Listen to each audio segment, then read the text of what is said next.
Good evening friends, আপনারা সবাই কেমন আছেন? আমি ভালো আছি। আমি এখন বেরিয়ে পড়েছি মেলাতে। আমাদের এখানে মেলা বসেছে, তো মেলা ঘুরতে যাব।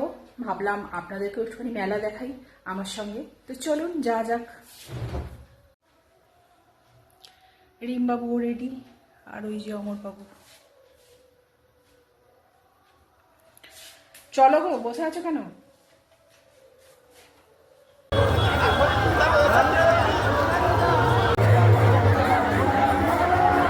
আজকে যেহেতু মেলার উদযাপন, তাই অনেক ভিড় হয়েছিল।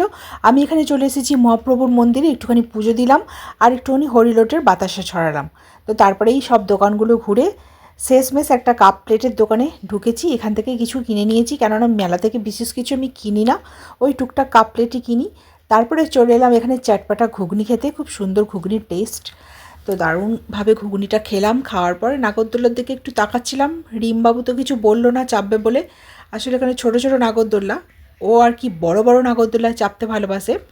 তো তারপরে চলে এলাম ফুচকা খেতে। ফুচকা টুচকা খাওয়ার পর একটুখানি বাড়ির জন্য জিলিপি নিয়ে নিলাম। জিলিপিগুলো খুব সুন্দর করে ভাজছিল, সেটাই দাঁড়িয়ে দাঁড়িয়ে দেখছিলাম। আর ওদিকে বিক্রি হচ্ছে ভেলপুরি। তো রিম বললো ভেলপুরি খাবে, তো রিম আমি দুজনে মিলে একটুখানি ভেলপুরিও খেয়ে নিলাম।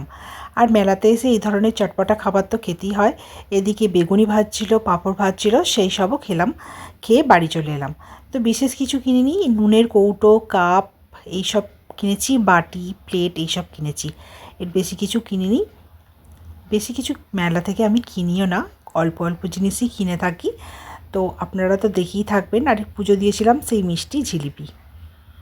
তো এই মেলার ভিডিওটা আপনাদের কেমন লেগেছে অবশ্যই কমেন্ট সেকশনে জানাবেন। যদি ভালো লাগে একটা লাইক করে দেবেন আর চ্যানেলটাকে ফলো করে দেবেন। টাটা।